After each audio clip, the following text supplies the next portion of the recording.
욕망 어떻게?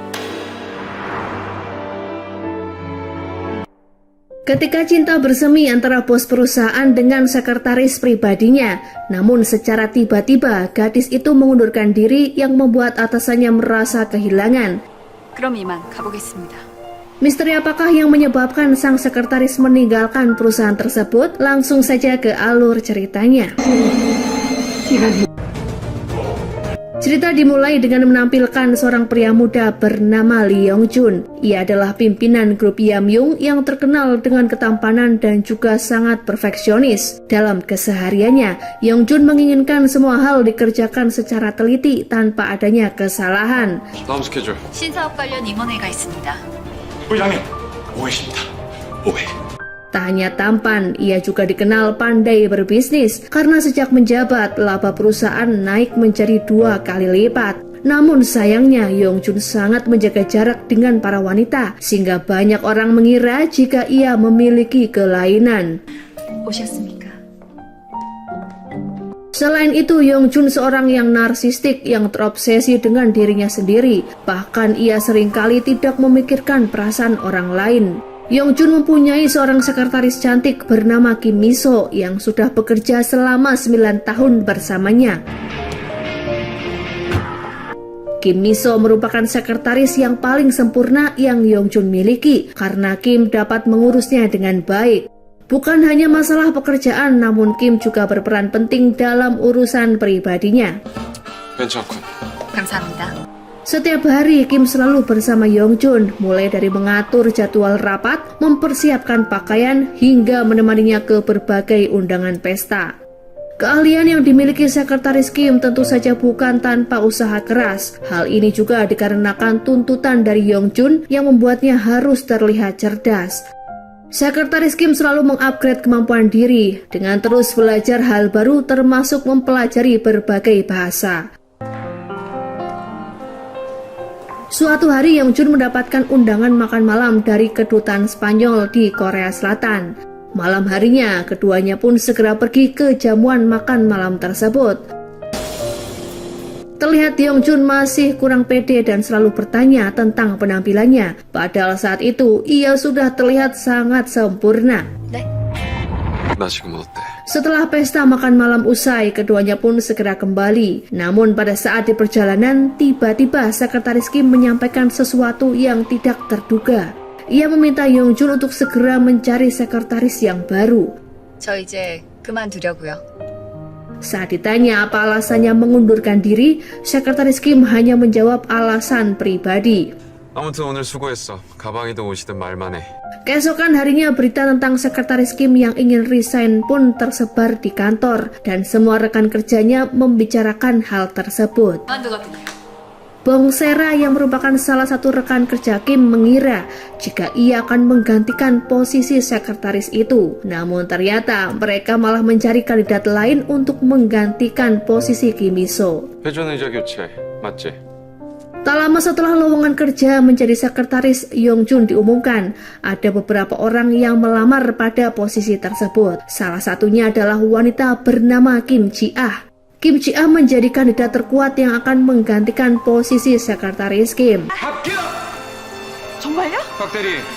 Hingga saat itu, Yong-jun masih penasaran mengapa sekretaris Kim Mi-so ingin mengundurkan diri secara tiba-tiba. Ia pun kembali menanyakan hal tersebut pada sahabatnya yang juga rekan kerja di kantor. Yosik menjawab jika kemungkinan Kim sudah jenuh dengan pekerjaannya. Setelah diingat-ingat, Yong-jun menduga jika Kim cemburu karena sebelumnya Yong-jun pernah memberikan bunga pada gadis dalam sebuah pesta. Saat itu terlihat sekretaris Kim sedang menahan air mata dan bersin karena ia ternyata mengalami alergi serbuk bunga. Rupanya Yong-jun tidak tahu jika sekretarisnya memiliki alergi tersebut. Keesokan harinya setelah pulang bekerja, Yong-jun membawa sekretaris Kim untuk makan bersama kedua orang tuanya. Terlihat orang tua Yong-jun sangat bahagia menyambut kedatangan keduanya.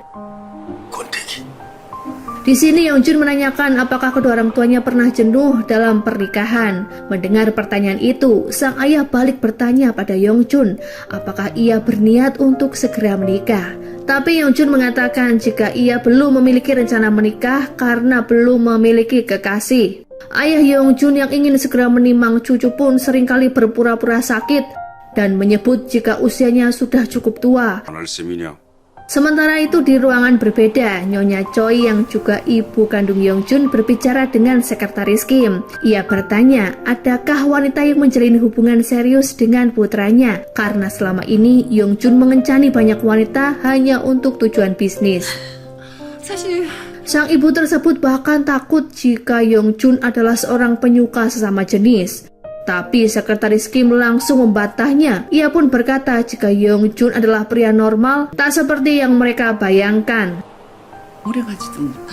Melihat sekretaris Kim yang tak hanya cantik namun juga cerdas dan berkepribadian baik, membuat ibu Yongjun ingin menjodohkannya dengan sang putra. Ia sangat bahagia bila menemukan gadis seperti Kim Miso. Namun Kim hanya tersenyum karena ia memang tak memikirkan hal sejauh itu. Sebelum berhenti dari perusahaan, Yongjun memberikan sekretaris Kim waktu selama 1 bulan untuk melatih Ji-ah dengan baik. Sejak mengutarakan niatnya untuk resign, kini sekretaris Kim memiliki waktu yang lebih lapang. Ia bisa bersantai tanpa harus terburu-buru pergi bekerja. Sementara itu, Yongjun yang sudah tiba di kantor terlebih dulu ternyata mulai merasa kehilangan. Ketika melihat tempat duduk sekretarisnya yang kosong, ia merasa ada sesuatu yang kurang dalam dirinya. Untuk memastikan apakah penyebab sekretaris Kim mengundurkan diri, Yongjun menanyakan hal ini kembali padanya. Di sini sekretaris Kim mengatakan penyebab ia mengundurkan diri adalah karena usianya yang sudah menua. Kim berencana untuk memiliki sebuah keluarga agar tidak kesepian di masa tuanya nanti.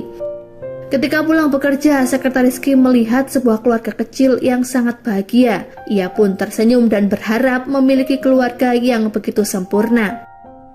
Setibanya di rumah, terlihat sekretaris Kim yang juga kesepian karena ia memang hidup sendirian. Di malam yang sama, ternyata Yongjun memikirkan semua perkataan sekretaris Kim jika alasannya mengundurkan diri adalah untuk berumah tangga. Ia kemudian segera menelpon dan menemui sekretaris Kim. Ia meminta gadis itu untuk mengurungkan niatannya. Namun Kim tetap menolak karena suatu saat nanti pasti Yongjun akan memecatnya. Saat itu Yongjun menjawab jika ia menjamin Kim tidak akan pernah dipecat. Ia bahkan menyediakan semua yang Kim butuhkan seperti tempat tinggal mewah, mobil, hingga bersedia melunasi hutang keluarganya.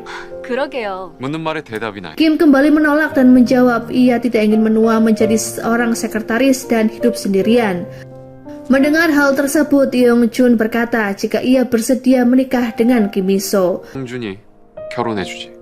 Beberapa saat kemudian Kim mendekatkan wajahnya pada Yongjun. Ia mengira jika di malam itu Yongjun sedang mabuk. 근처에 갖다 대면 Sementara itu Yongjun yang menerima penolakan secara tak langsung kembali menemui Yosik dan memberitahu apa yang terjadi pada keduanya. Awalnya Yosik mentertawainya, namun ancaman Yongjun membuatnya terdiam beberapa saat. 나한테 김비서는 Yosik pun bertanya apakah Yongjun membutuhkan sekretaris Kim hanya sebagai sekretaris atau wanita yang membuatnya tergila-gila. 그거 집착이라니. Setelah memikirkan perkataan tersebut, Yongjun memutuskan jika Kim adalah orang yang sangat ia butuhkan. Keesokan harinya Ji-ah pun memulai hari pertamanya di perusahaan tersebut. Namun ia tidak bisa langsung menggantikan posisi sekretaris Kim karena ia harus mempelajari banyak hal. Oleh sebab itu, Yongjun juga memberi sekretaris Kim untuk mengajarinya selama masa pengalihan jabatan. Di hari pertama bekerja, semua orang dengan senang hati menyambut kedatangan Ji-ah. Karena keduanya memiliki nama depan yang sama, nantinya mereka akan memanggil Ji-ah dengan sebutan sekretaris Kim. Di hari pertama ini, sekretaris Kim langsung mengajari Ji-ah dengan banyak hal. Mulai dari jadwal Yongjun selama 6 bulan ke depan, daftar tamu, dan lain sebagainya. Ketika mengajari Ji-ah, sekretaris Kim teringat dengan awal-awal pertama ia bekerja dengan Yong-jun, di mana saat itu Yong-jun sangat keras kepadanya sehingga membuatnya tak tahan dan ingin segera berhenti. 김미소 씨, Awalnya Yong-jun mengizinkannya untuk berhenti, namun sekretaris Kim mengurungkan niatannya karena masih membutuhkan pekerjaan. 살려주십시오, 전무님. 무슨 일이든 최선. Saat sedang berhayal, tiba-tiba Yong-jun datang dan mengira Kim sedang bermalas-malasan. Di sini ia menjelaskan jika ia sudah melakukan serah terima jabatan tanpa sepengetahuan Yong-jun. 부회장님, Mendengar hal itu, Yong-jun sedikit kesal dan tak mau menerima tawaran bantuan dari sekretarisnya lagi. Yong-jun yang belum bisa melepaskan Kim kembali memanggil gadis itu ke dalam ruangan dan bertanya rencana apakah yang akan mereka lakukan dalam waktu dekat. Sebagai seorang pekerja keras dan ulet, sekretaris Kim rupanya sudah menyiapkan segala kebutuhan Yong-jun saat ia sudah tidak ada di kantor nantinya. 따뜻한 티라도 한 잔 내드릴까요? 됐어. 필요 없어. Beralih dari adegan tersebut, semua rekannya di kantor menyambut kedatangan Ji-ah dengan sukacita. Setelah mereka bekerja, mereka pun berencana mengadakan makan malam bersama di sebuah restoran kecil. Namun tanpa diduga, saat mereka sedang berpesta, tiba-tiba Yong-jun datang dan mengacaukan suasana pesta itu. Setelah makan-makan, mereka juga berencana untuk pergi ke karaoke tanpa mengajak Yong-jun. Namun Bongsera yang saat itu sedang mabuk keceplosan yang akhirnya membuat Yong-jun ikut bersama mereka. Awalnya mereka hanya mampu menyewa room karaoke yang kecil dan sempit. Yong-jun yang merasa tak nyaman dengan tempat tersebut akhirnya menyewa room yang lebih luas dan mewah. Setelah acara selesai, Yong-jun menawarkan diri untuk mengantarkan Kim pulang. Namun di sini ia membuat kesalahan dengan menyombongkan kebaikan yang pernah ia lakukan. Ia merasa telah melakukan hal besar dan membuat Kim akan bekerja kembali dengannya. Mendengar hal ini, Kim pun kesal dan mengatakan jika apa yang atasannya lakukan ternyata tidaklah tulus. 엄청 스윗하지 않았나? Obrolan keduanya tetap berlanjut bahkan sampai Kim masuk ke dalam rumahnya. Saat itu Yong-jun masih saja terus mengganggu Kim dengan membesar-besarkan semua jasanya. Melihat hal ini, Kim pun dibuat kesal. Ia mengatakan selama 9 tahun ini Yong-jun hanya memperdulikan dirinya tanpa melihat orang lain. Selama bersama Yong-jun, ia bahkan tak punya waktu untuk dirinya sendiri. Sesaat kemudian Tuan Lee akhirnya berpamitan. 김미소 미쳤어? 제정신이야? Keesokan harinya Yong-jun kembali bersiap ke kantor. Saat mengikat dasi, ia pun kembali teringat bagaimana pertama kalinya sekretaris Kim mengurus dirinya dengan baik. Tak ingin teringat dengan hal tersebut, akhirnya Yong-jun memutuskan untuk tidak menggunakan dasinya. Setibanya di kantor, sekretaris Kim yang melihat penampilan Yong-jun berantakan segera mendekati dan menawarkan bantuan. Namun sayangnya Yong-jun menolak karena masih teringat dengan kejadian semalam. 이제 그만해도 돼. 이런 거. Di hari yang sama, Yong-jun pun melihat perkembangan perusahaan. Berkat kerja keras sekretaris Kim beberapa waktu lalu, produk terjual dengan baik karena hal ini populer di kalangan pemuda. Saat itu, Yong-jun pun menanyakan sesuatu pada Ji-ah sebagai sekretaris barunya. Namun Ji-ah tidak bisa menjawab pertanyaan Yong-jun yang membuat pria itu kesal dan menyalahkan sekretaris Kim karena tidak mengajarinya dengan baik. 어제 일 때문에 화나신 건가?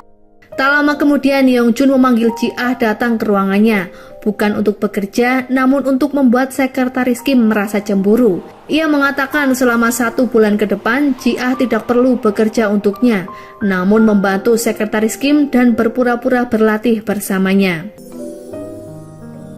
Setelah bekerja, sekretaris Kim pergi bersama teman-temannya. Namun di saat yang bersamaan, mereka harus mengisi survei untuk kepentingan perusahaan. Akan tetapi, survei tersebut berisi hal-hal pribadi yang isinya tak jauh dari acara kencan. Setelah mengisi survei tersebut, tiba-tiba sekretaris Kim menerima pesan dari Yosik yang memintanya untuk datang ke suatu tempat. Setelah cukup lama menunggu di tempat yang menurutnya sepi, betapa terkejutnya Kim Mi-so saat lampu di sekitarnya menyala dengan berbagai warna, disertai air mancur yang sangat indah. Namun yang lebih mengejutkan adalah kedatangan Yong-jun di malam itu. 근데 왜 안 오시지? Ternyata setelah membaca isi survei yang dilakukan perusahaan, Yongjun diam-diam ingin mewujudkan kencan yang selama ini diimpikan oleh sekretarisnya. Yongjun sengaja menyewa tempat bermain tersebut untuk menghabiskan malam bersama Kim Mi-so. Keduanya menaiki seluruh arena bermain yang terbilang ekstrim dan mengira Kim Mi-so sangat menikmatinya. Yongjun kemudian membawa Kim makan di restoran yang sudah ia sewa. Kemudian membawanya menaiki kapal menuju tengah danau untuk menyaksikan pesta kembang api. Di sini terlihat Kim sangat bahagia di malam itu. 저 괜찮아요. 이럴 땐 남자가 제키퍼. Tak lama kemudian Yongjun mengantarkan Kim pulang. Setibanya di depan rumah, Yongjun memberikan sebuah boneka beruang besar. Di sini Kim menyadari jika atasannya telah membaca survei dan mencoba untuk mewujudkan semua impiannya. Kim teringat di dalam surveinya ia juga menginginkan sebuah ciuman romantis di depan rumahnya dan hampir saja Yongjun melakukan hal tersebut. Di dalam boneka itu juga terdapat sebuah kalung. Sekretaris Kim segera menemui Yongjun dan berkata jika ia tidak menuliskan hal tersebut di dalam survei. Namun Yongjun mengatakan jika ia memang sengaja memberikan kalung itu agar terlihat maksimal. 원래 기대를 뛰어넘는 사람이니까. Setelah pulang bekerja, sekretaris Kim ternyata memiliki jadwal lain, yaitu kencan buta dengan seorang presenter TV bernama Park Byung-hyun. Cukup lama Kim menunggu pria itu dan ternyata pria tersebut jauh lebih tua darinya. Byung-hyun mengajak Kim Mi-so makan di sebuah restoran kecil yang sangat sempit. Bahkan orang-orang di sana membuat kencan pertama keduanya sangat berantakan. Melihat Byung-hyun yang tidak maksimal membuat Kim Mi-so pun teringat kembali momen tadi malam saat Yongjun memperlakukannya dengan sangat baik. Ketika keduanya sedang berkencan, ternyata teman-teman Kim melihat keduanya dan mengirimkan kabar ini ke grup kantor. Yongjun yang mendengar kabar tersebut segera menyusul ke tempat itu.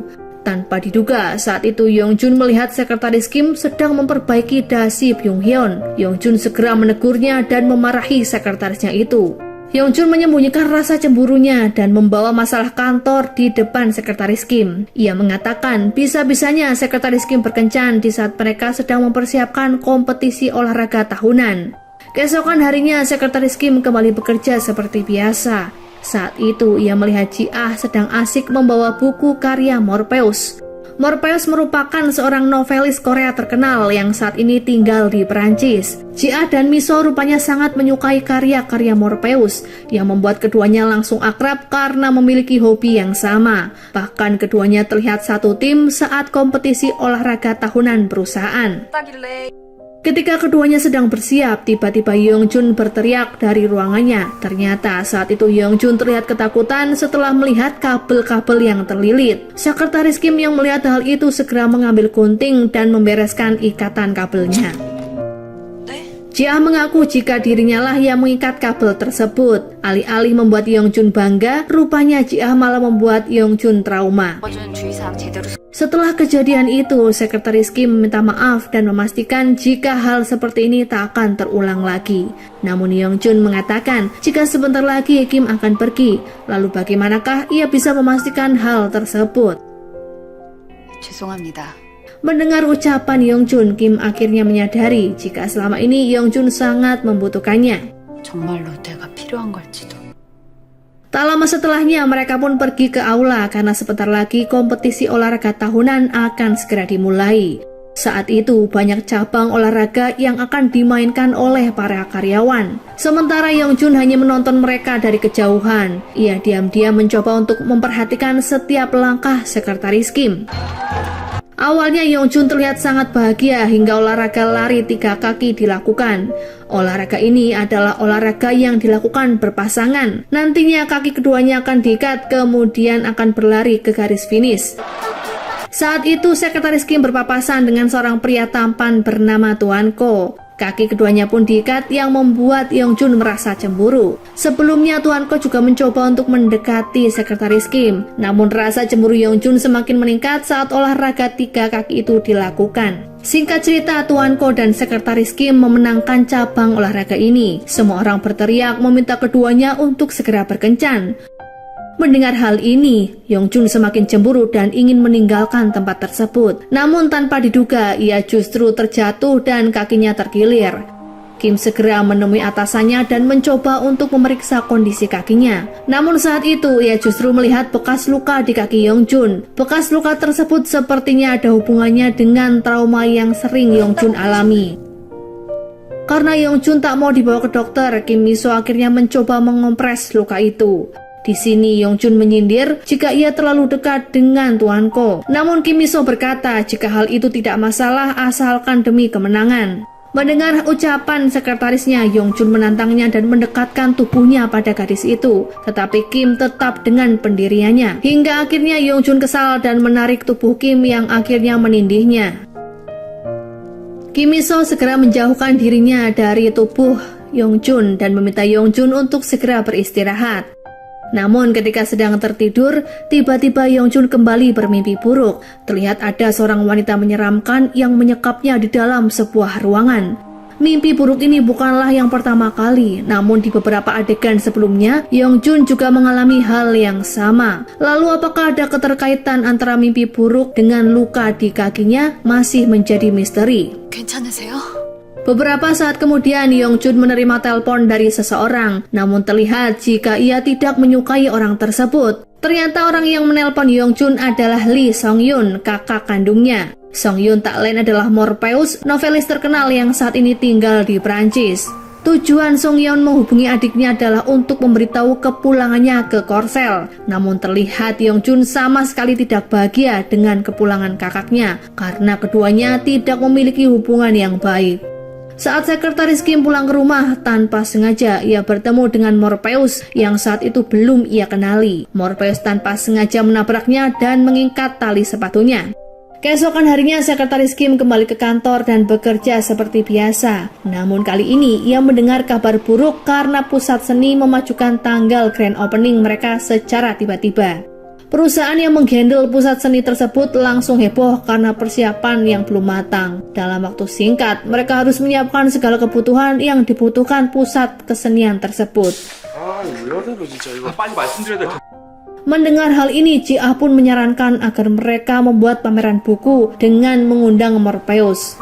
Hal ini tentunya akan menarik banyak orang untuk datang ke sana. 한국 버전으로 읽었잖아요. Sekretaris Kim segera bergerak cepat untuk mencari nomor HP Morpheus. Hingga pada saat ia sedang keluar, tanpa sengaja ia kembali bertemu dengan orang itu untuk kedua kalinya. Morpheus sempat meminta nomor HP sekretaris Kim, namun saat itu gadis itu tak mau memberikan nomornya pada pria yang belum dikenal. Singkat cerita, sekretaris Kim menemui seorang wanita yang pernah mengurus masalah yang sama untuk meminta nomor HP Morpheus. Awalnya si wanita ini tak mau memberikan nomor HP-nya dengan alasan pribadi. Setelah memberikan sedikit ancaman, akhirnya wanita tersebut bersedia memberikannya. Pada malam harinya, sekretaris Kim segera menghubungi Morpheus dan menanyakan persetujuannya dalam acara tersebut. Setelah urusannya selesai, ia kembali ke kantor dan menemui Yongjun. Keduanya meminta karyawan lain untuk mengurus hal yang berkaitan dengan acara pembukaan pusat kesenian. 그래서 바로 여기서 작업할 수 있게 지원해주세요. Setelahnya keduanya pun pergi ke perpustakaan untuk mengecek beberapa buku yang dibutuhkan. Setibanya di sana, listrik tiba-tiba padam yang membuat keduanya harus berhenti melakukan pengecekan. Di kegelapan tersebut, sekretaris Kim mengambil sebuah buku favoritnya dan mencoba membacanya dengan bantuan senter ponsel. Terlihat saat itu Yongjun diam-diam memperhatikan wajah Kim dengan tatapan yang tidak biasa. Karena sudah cukup lama di ruangan tersebut dan listrik belum kunjung menyala, akhirnya keduanya pun segera meninggalkan perpustakaan. Kepulangan Sungyeon ke Korea tentunya membuat kedua orang tuanya sangat bahagia. Oleh sebab itu, kedua orang tuanya berencana mengadakan makan malam keluarga. Namun sayangnya Yongjun menolak jika harus melihat kakaknya. Tak punya pilihan lain, sang ibu pun segera menemui sekretaris Kim dengan membawakan hadiah Dior untuknya. Ia sengaja meninggalkan tasnya bersama sekretaris Kim. Di sini sang ibu berencana membuat Yongjun kembali ke rumah dengan bantuan gadis itu, karena Kim satu-satunya orang yang Yongjun dengarkan. Wanita itu meminta agar sekretaris Kim mengantarkan tas tersebut ke rumahnya. 사모님께서 꼭 Awalnya Yongjun menolak, namun berkat sekretaris Kim, akhirnya pria itu mau pulang ke rumah. Orang tua keduanya pun menyambut kedatangan Yongjun dengan sukacita. Namun terlihat jika Yongjun dan Sungyeon sama sekali tak bisa akrab bahkan di meja makan. Setelah jamuan selesai, Sungyeon mengajak adiknya untuk berbicara empat mata. Di sini keduanya membicarakan luka masa lalu dan Sungyeon sudah memaafkan adiknya. Berbeda dengan Yongjun yang tak mau berdamai sama sekali. Sungyeon akhirnya kesal hingga terjadi pertengkaran di antara keduanya. Tak lama kemudian sang ibu dan ayahnya datang dan menangisi perbuatan keduanya yang sering kali berkelahi. Saat itu Yongjun terlihat kebingungan dan tak tahu harus kemana. Tak punya pilihan, Yongjun akhirnya pergi menuju rumah sekretaris Kim. Saat itu sekretaris Kim baru pulang berbelanja. Melihat wajah Yongjun yang terluka, ia pun segera mengajak pria itu ke dalam dan membersihkan luka tersebut. Akan tetapi sebelum pergi, Kim lupa membereskan kamarnya sehingga meminta Yongjun untuk menunggu terlebih dulu. 회장님? Setelah selesai membersihkan luka Yongjun, Kim berencana memasak ramyeon untuk keduanya. Yongjun yang tak bisa diam menunggu melihat-lihat isi kamar gadis itu, hingga akhirnya mencoba memegang boneka yang ia berikan pada Kim.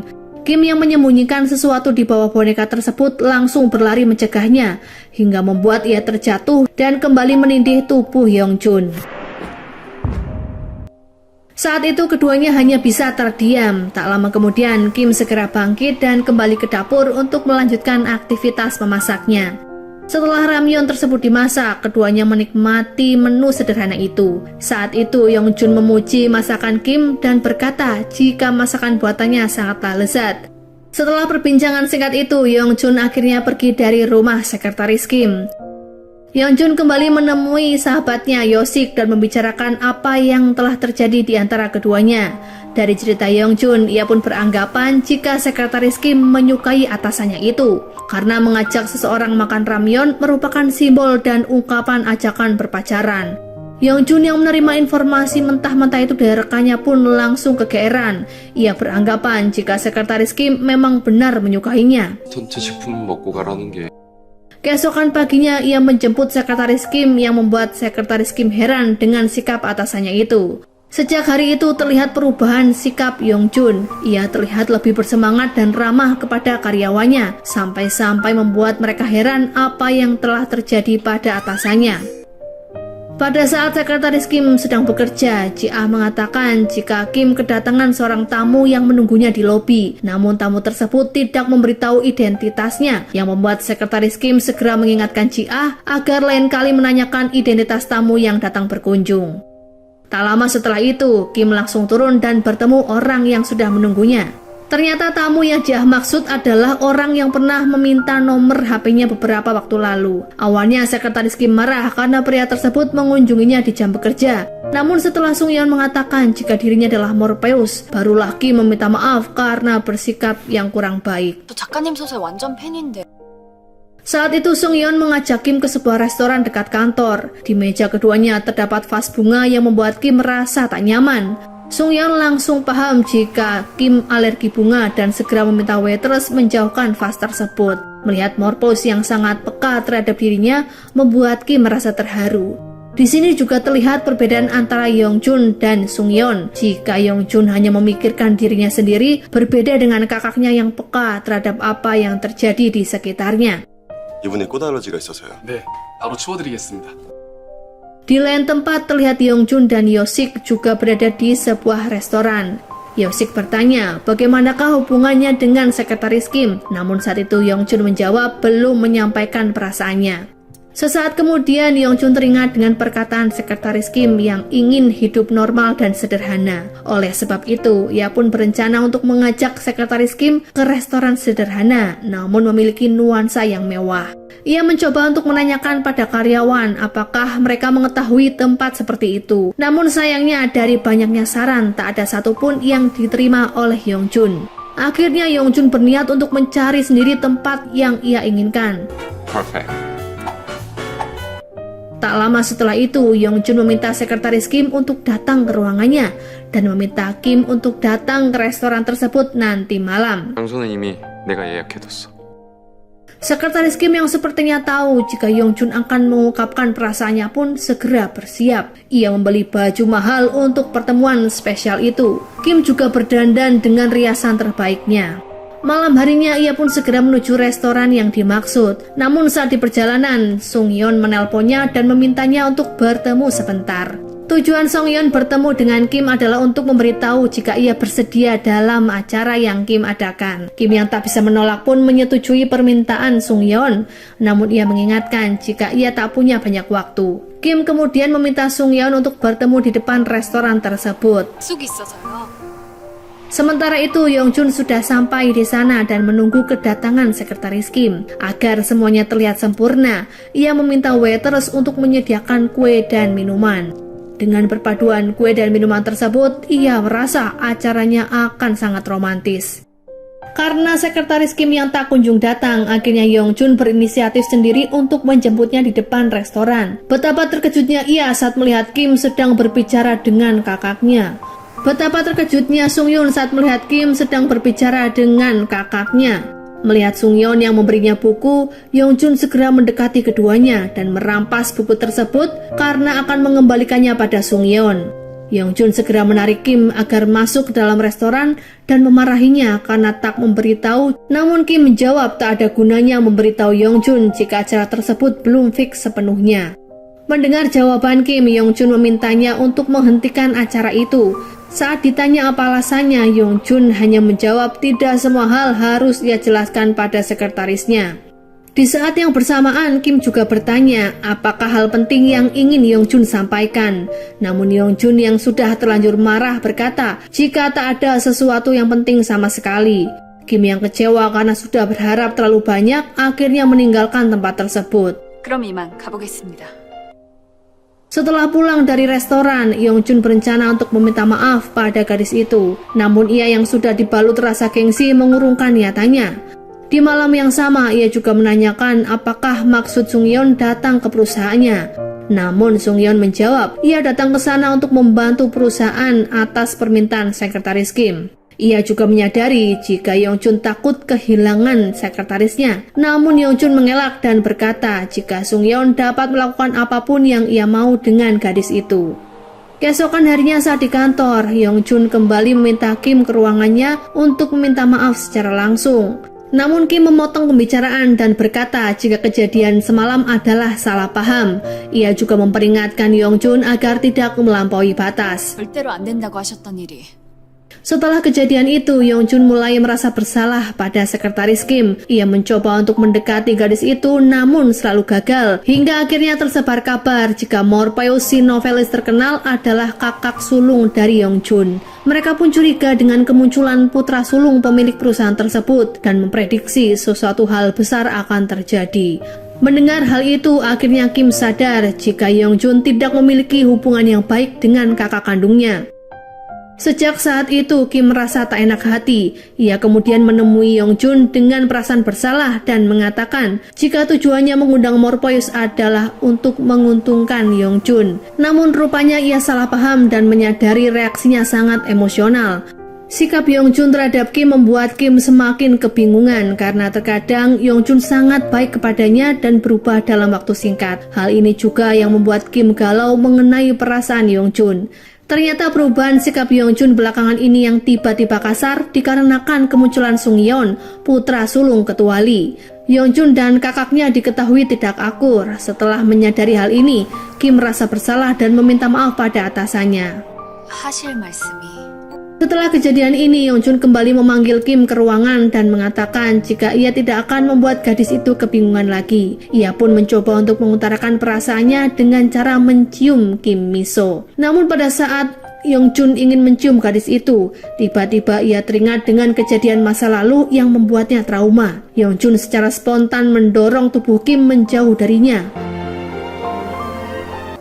Kim yang kesal lalu mengatakan jika Yongjun hanyalah seorang narsistik yang tidak peduli dengan perasaan orang lain.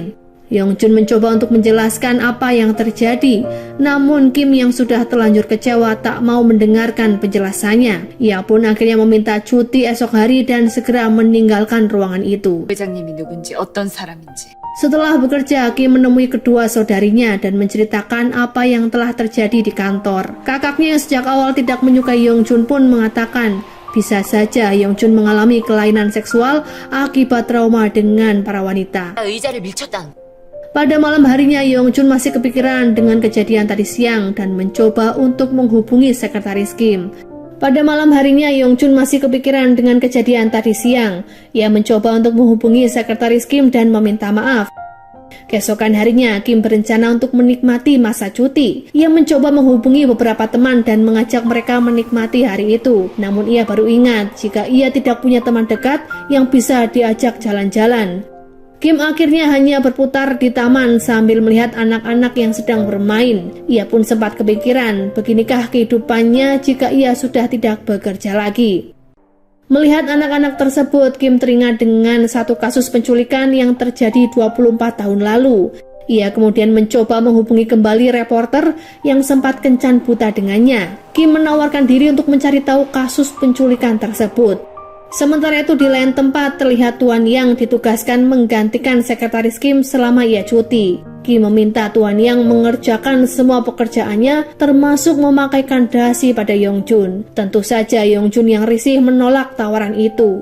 Di saat yang bersamaan Yongjun rupanya merasa kesepian karena Kim tidak datang bekerja. Ia meminta Ji-ah untuk membatalkan semua jadwalnya dan akan pergi menemui Kim. 다 취소하세요. Sementara Kim yang baru pulang dari taman melihat ponselnya karena saat itu tak ada satupun yang membalas pesannya. Ia dikejutkan dengan kemunculan Tuan Lee yang ternyata sudah berada di depan rumahnya. Karena saat itu Kim memiliki waktu luang, Yongjun menawarkan akan mengajaknya ke beberapa tempat mewah. Namun Kim menolak dan berkata, jika hari itu adalah miliknya, sehingga ia sendirilah yang harus mengatur jadwal kemanapun ia pergi. Mendengar hal ini, Yongjun setuju dan akan mengikuti kemanapun Kim membawanya. Pertama, Kim mengajak Yongjun berkeliling dengan menggunakan bus kota. Yongjun yang tak biasa menaiki transportasi umum terlihat kesulitan, bahkan sampai menjadi bahan tertawaan penumpang lain. Kim kemudian mengajaknya ke sebuah kedai kecil yang hanya menyediakan menu kulit. Restoran kulit ini mengingatkan Kim pada kejadian masa lalu, di mana saat itu keluarganya terlilit hutang dan tak mampu memesan daging. 지금 제가 껍데기 안 드렸다고 발로 차신 거예요. Setelahnya keduanya terlihat bermain mesin capit.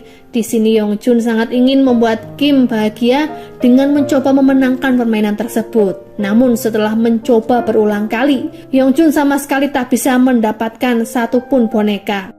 Karena hari sudah malam, Yongjun akhirnya mengantar Kim ke rumahnya. 얼마나 맛있는 걸 드시려고. Keesokan paginya, ketika Kim ingin pergi bekerja, ia menerima balasan dari reporter dan memberitahu kasus penculikan yang terjadi puluhan tahun silam. Rupanya kasus tersebut menimpa putra sulung pemilik perusahaan Yamyung. Itu berarti orang yang dimaksud adalah Sung Yeon, kakak dari Yongjun. Namun Kim merasa ada yang janggal karena beberapa waktu lalu Yongjun mengatakan jika ia juga memiliki kenangan yang buruk pada saat masih sekolah dasar. Kim juga teringat dengan bekas luka di kaki Yongjun. Ia pun penasaran apakah anak yang ia cari selama ini adalah Yongjun. 혹시 부회장님께 들으신 게 있나 해서요. Di hari itu pun Kim kembali bekerja, namun saat melewati ruangan Yongjun, ia menatap pria itu dengan tatapan yang dalam. Sejak saat itu Kim juga menjadi sangat penurut dan lembut yang membuat Yongjun heran dengan perubahan sikap sekretarisnya. Yongjun mengira apa yang ia lakukan semalam berhasil membuat Kim terpana. Agar membuat Kim semakin menyukainya, Yongjun kembali ke tempat mainan capit boneka dan berusaha memenangkan permainan tersebut. Setelah berhasil, ia pun memberikan hadiah itu kepada Kim. Awalnya Yongjun mengira Kim terharu karena berhasil memenangkan permainan mesin capit. Namun ternyata Kim terharu karena merasa telah menemukan orang yang telah menolongnya. 24 tahun lalu, Kim dan seorang bocah yang mengaku bernama Lee Song-yeon diculik di sebuah bangunan. Bocah yang melihat Kim ketakutan itu pun menenangkannya dengan memberikan coklat karamel. Kim yang masih ketakutan tak bisa melangkah. Namun akhirnya bocah pria itu kembali menenangkannya dan berkata jika Kim harus berpura-pura melewati laba-laba. Dari sinilah asal mula Kim fobia dengan laba-laba. Tak lama kemudian Ji-ah mengatakan pada Kim jika Morpheus menulis sesuatu di dalam blognya. Dengan segera Kim membaca tulisan tersebut. Ternyata tulisan itu berisi Morpheus atau Sung-yeon yang mengalami kejadian pahit saat masih kecil. Saat itu ia diculik dan dibawa ke sebuah bangunan kosong di gang sempit. Setelah membaca tulisan itu, Kim sangat syok dan dugaannya jika anak yang membantunya adalah Yongjun ternyata salah besar. Kim yang masih belum yakin dengan apa yang ia tahu segera bertanya pada Yongjun, terutama tentang bekas luka yang ada di kakinya. Yongjun baru tersadar jika penyebab Kim menatapnya dalam-dalam sepanjang hari adalah karena merasa menemukan anak yang selama ini ia cari. Untuk menghilangkan keraguan Kim, Yongjun berkata jika bekas luka tersebut tidak ada hubungannya dengan teman masa kecilnya. Tak lama setelah itu, Sung-yeon datang menemui Kim untuk meminta maaf karena ia tidak memberitahu jika dirinya dan Yongjun adalah bersaudara. Berdasarkan tulisan yang ia baca dan penjelasan dari Yongjun, kini Kim yakin jika orang yang menolongnya adalah Sung-yeon. Namun sayangnya Sung-yeon tak mengingat kejadian tersebut. Ia merasa ingatannya hilang setelah mengalami trauma atas penculikan itu. 우리가 같이 갇혀 있었다는 거죠, 그때. Sejak saat itu, Yongjun mulai kembali bersikap dingin pada sekretaris Kim. Namun keduanya tetap harus profesional dalam masalah pekerjaan. Malam itu, Yongjun meminta Kim ke ruang perpustakaan untuk memastikan buku-buku kebutuhan pameran nanti. Ketika sedang memeriksa sebuah buku, sekretaris Kim menemukan sebuah CV saat ia melamar pekerjaan dulu. Kim pun heran mengapa Yongjun memilihnya, padahal kandidat lain memiliki kualitas yang jauh lebih baik. 나 왜 이렇게 촌스러웠어? Rupanya Yongjun mendengar perkataan tersebut dan menjawab, ia menerima Kim menjadi sekretarisnya karena Kim adalah teman masa kecilnya.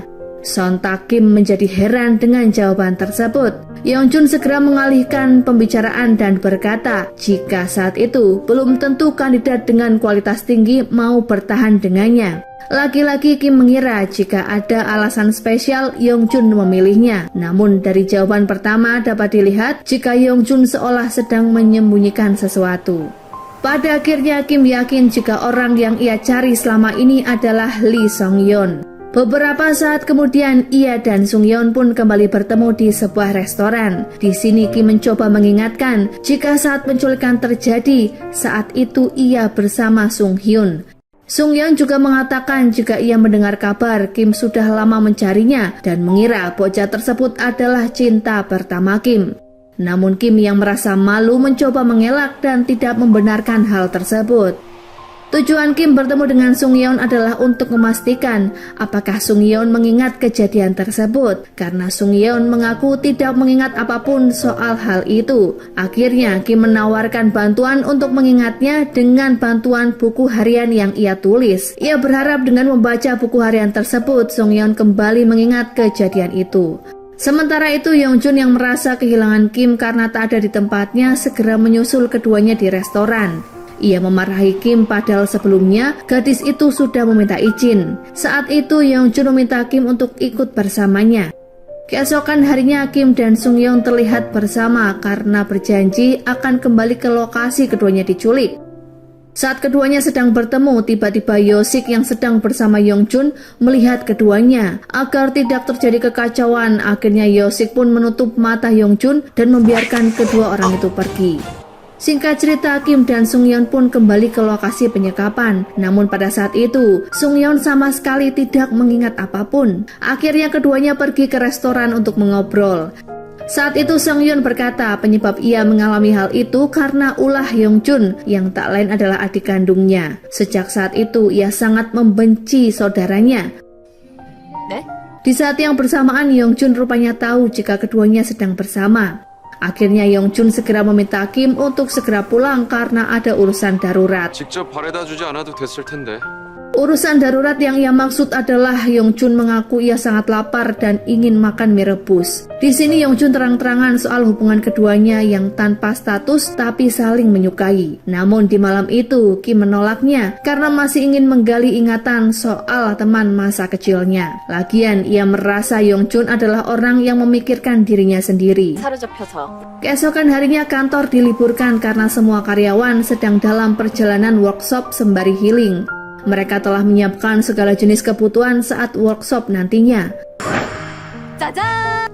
Ketika semua sedang pergi, rupanya Yongchun gabut sendirian di rumah dan tak tahu harus melakukan apa. Akhirnya ia pun menelpon Tuan Yang dan meminta pria itu mengantarkannya ke lokasi workshop yang dimaksud. Melihat kemunculan Yongchun yang datang secara tiba-tiba membuat para karyawan merasa jika rencana hiring mereka akan berantakan. Berniat ingin bersenang-senang, namun dipastikan mereka akan menjadi lebih tegang. Awalnya Yongchun meminta mereka melakukan workshop untuk memikirkan visi misi perusahaan. Namun mereka yang sejak awal terlihat santai akhirnya dibuat pusing. Tak lama kemudian Yongchun meminta mereka untuk segera berkumpul. Namun ia yang tidak mood dan hanya ingin melihat Kim menyudahi acara tersebut. Ia meminta mereka untuk menikmati waktu luang. Sontak para karyawan akhirnya bersorak gembira. Beberapa saat kemudian Ji Ah mengacaukan suasana dengan berkata jika mereka sebenarnya punya agenda lain, yakni mencari pita kuning di dalam hutan. Semua akan terbagi menjadi beberapa kelompok dan setiap kelompok terdiri dari 2 orang. Mendengar hal tersebut, Yongchun mengambil kesempatan ini. Ia meminta agar satu kelompok dengan Kim. 하겠습니다. Singkat cerita, Yongchun dan Kim mulai memasuki hutan demi mencari pita kuning yang dimaksud. Namun keduanya kembali berdebat saat Sung Yeon menelpon gadis itu. Yongchun mengingatkan agar tidak mengganggu Kim dan meminta Kim hanya berfokus pada orang yang mencintainya. Namun Kim tetap menolak dan masih bersikeras ingin mengingat kejadian di masa lalu. Saat Kim mencoba meninggalkan Yongchun, tiba-tiba hujan pun turun. Ia kemudian membawa Kim ke tempat yang aman untuk berteduh. Di tempat itu, Yongchun berkata jika sebenarnya ia takut terkena flu. Kim menyadari jika kondisi tubuh bosnya tidak cukup kuat dalam cuaca ekstrim. Beberapa saat kemudian, Kim melihat ke atas dan melihat sarang laba-laba yang membuatnya sangat ketakutan. Dengan segera, Yongchun membersihkan sarang laba-laba tersebut. Untuk menenangkan Kim, Yongchun memberikan sebuah permen karamel. Hal ini kembali mengingatkan Kim di mana teman masa kecilnya yang menyelamatkannya dan juga memberikan permen ketika ia sedang terancam. Malam harinya Yongchun dan Kim kembali ke penginapan. Melihat keduanya pulang terlalu malam membuat teman-temannya curiga jika Kim dan bosnya makan enak tanpa mengajak mereka. Namun saat kembali ke sana, keduanya malah kelaparan dan harus makan mie instan karena semua persediaan daging rupanya telah habis. Sejak saat itu hubungan Yongchun dan Kim mulai membaik. Kim terlihat berbunga-bunga saat Yongchun mengirimkan pesan kepadanya. Begitu juga dengan Yongchun saat Kim membalas pesannya dengan cepat. 감사합니다. Sikap Kim yang tak biasa ini membuat rekan kerjanya sangat curiga jika Kim sedang mempunyai teman kencan. 무슨 문자길래 그렇게 부끄러워요? Namun keesokan paginya, Yongchun harus meninggalkan mereka dan membiarkan Kim menikmati liburan. Ia juga meminta Kim untuk datang ke rumahnya nanti malam. 부장님, 지금 어디 가시는 거예요? Ia juga meminta Kim untuk datang ke rumahnya malam nanti. Selesai bekerja, Yongchun mengajak Yosik berbelanja bahan makanan di sebuah supermarket. Di malam itu, Kim terlihat bersiap pergi ke rumah Yongchun seorang diri. Ia mengenakan pakaian terbaik dan menggunakan riasan yang sempurna. Setibanya di sana, ia melihat Yongchun sedang membakar daging. Namun sayangnya, semua daging yang ia bakar gosong tanpa tersisa. Tak punya pilihan, Yongchun akhirnya memesan pizza dan minuman ringan. Ketika sedang menikmati pizza tersebut, Yongchun melihat bekas makanan di bibir Kim dan berniat membersihkannya. Di saat yang bersamaan, ia juga ingin mencium gadis itu. Namun tiba-tiba, ingatannya mengenai wanita yang menyeramkan kembali muncul di pikirannya. Akhirnya, Yongchun pun mengurungkan niatannya. 같이 가자. Saat perjalanan pulang dari rumah Yongchun, Kim kembali kepikiran apa yang sebenarnya terjadi. Karena setiap kali Yongchun ingin menciumnya, seakan ada yang menghalangi keduanya. Keesokan harinya ia pun menanyakan apakah Yosik pernah melihat bekas luka di kaki atasannya itu. Yosik mengaku jika ia melihat bekas luka tersebut hanya 1 kali saja. Ia sangat yakin jika bekas luka itu adalah bekas ikatan. Mendengar hal ini, Kim langsung merasa iba pada atasannya itu. Ia mencoba membayangkan bagaimana rasa sakit yang selama ini dirasakan Yongchun. Namun lagi-lagi Yongchun salah paham dan mengira respon tersebut adalah efek karena keduanya gagal berciuman semalam. 저 표정은? 혹시 Yongjun selalu kepikiran dengan kejadian itu dan berencana mencoba memberitahu tentang traumanya. Tetapi bayang-bayang ciuman tersebut selalu mengganggu Yongjun sehingga membuatnya tak dapat berkonsentrasi. Sementara itu di tempat berbeda, setelah Kim memberitahu Sung Yeon tentang kejadian tersebut, Sung Yeon pun segera memberitahu ibunya jika saat penculikan ia tidak sendirian, namun ada Kim Miso kecil yang menemaninya. Mendengar hal ini, Nyonya Choi segera menelpon Kim dan mengundangnya untuk menanyakan kronologi kejadian tersebut. 안 그래도 바쁠 텐데. Hingga saat ini, Kim memang tidak mengingat semuanya. Namun yang ia ingat saat itu, bocah tersebut memakai kemeja berwarna biru langit dan jaket. Setelah terbebas dari penyekapan, bocah itu langsung mengantarkannya pulang. Nyonya Choi tiba-tiba mengoreksi dan berkata jika saat itu Sung Yeon hanya menggunakan kardigan berwarna merah. Itu artinya ada ketidaksesuaian cerita antara kedua belah pihak. Saat itu sang ibu sangat khawatir terjadi sesuatu hal buruk pada anaknya karena Sung Yeon rentan terkena flu. Tak lama setelah itu, Sung Yeon pun datang setelah mengetahui Kim ada di sana. Kim segera bertanya apakah Sung Yeon rentan terkena flu, namun Sung Yeon menjawab tidak dan membuat Kim semakin kebingungan. 겨울이요? Tak lama kemudian Yongjun tiba di sana dan melihat buku harian Kim. Ketika melihat buku harian itu, ia pun teringat dengan kejadian di mana Kim meminta agar Lee Yongjun menikahinya. Namun Yongjun kecil saat itu menolaknya karena mereka masih anak-anak. Terlihat keduanya mengucap janji akan hal itu. Berarti sangat jelas jika Kim bersama Yongjun bukan bersama Sung Yeon. 앞으로도 쭉 고마워해. Pada malam harinya Yongjun merindukan Kim. Ia pun mendatanginya dan memberikan hadiah. Melihat kedatangan Yongjun membuat Kim merasa sangat terharu hingga meneteskan air mata. Keesokan harinya acara pembukaan pusat seni akhirnya dilaksanakan. Singkat cerita, Sung Yeon pun diminta untuk bicara di depan publik mengenai karya-karyanya. Ini adalah kali pertama Sung Yeon mau tampil di depan umum yang membuat ibunya sangat bangga dan berterima kasih pada sekretaris Kim. Saat itu Sung Yeon kembali menceritakan momen saat ia dan Kim diculik kemudian disekap yang membuat semua pendengar merasa terharu. Di saat yang bersamaan, Yongjun juga ada di sana dan mendengarkan cerita tersebut. Melihat Yongjun yang tidak menyukai cerita kakaknya membuat Kim segera mengejarnya. Kim tak ingin ada kesalahpahaman lagi di antara keduanya. 방금 들은 말들. Mendengar pernyataan ini, Yongjun merasa terharu dan kemudian mencium Kim. Namun lagi-lagi ia ketakutan dengan trauma yang kembali muncul secara tiba-tiba. Akhirnya Kim mendekatkan wajahnya pada Yongjun dan mencium pria itu. Sejak malam itu, Yongjun dan Kim resmi berpacaran. Setelah 1 jam berpisah dengan Kim, Yongjun kembali menemuinya dan meminta Kim untuk menikah secepat mungkin. Namun Kim merasa Yongjun terlalu terburu-buru, ia pun akhirnya mempertimbangkan permintaan itu. Sejak berpacaran dengan Kim, Yongjun akhirnya bisa tidur lelap. Namun keduanya belum bisa mengendalikan diri hingga akhirnya memutuskan untuk berpacaran secara diam-diam di kantor. Di kantornya, Yongjun memperlakukan Kim lebih istimewa tanpa melihat apakah mereka sedang bekerja atau tidak. Hal ini tentu saja membuat orang lain menjadi curiga. Agar orang lain tak curiga, Kim meminta Yongjun untuk mengendalikan diri dan membedakan mana urusan kantor dan masalah pribadi. Mendengar perkataan Kim, Yongjun memutuskan untuk tidak menjadi pacar yang egois. 이럴 땐 연인 같고. Sejak saat itu, Yongjun mengerjakan semua hal sederhana, seperti memfotokopi berkas, membuat kopi, dan lain sebagainya, yang membuat para karyawan keheranan. Di hari itu juga, Yongjun memperlakukan Kim dengan lembut di ruangannya, dan tanpa keduanya sadari, seluruh karyawan melihat keduanya. Agar mereka tidak salah paham, Yongjun pun mencoba untuk memperlakukan mereka dengan adil. Setelah apa yang terjadi, Kim kembali meminta Yongjun agar tidak mengistimewakan dirinya. Namun Yongjun melakukan hal tersebut agar terlihat menjadi pacar yang baik. Namun tetap saja, Kim ingin terlihat profesional di depan seluruh rekan-rekannya. 스스로 하시는 거. Saat itu, Yongjun pun kembali bersikap dingin pada Kim yang membuat Kim merasa serba salah. Ji-ah yang menyadari perubahan sikap ini meminta agar sekretaris Kim meminta maaf pada atasannya. Akhirnya, Kim menemui Yongjun, namun keduanya masih tetap dalam pendirian masing-masing. Keduanya tak ada yang mau mengalah, padahal sama-sama ingin tetap bersama.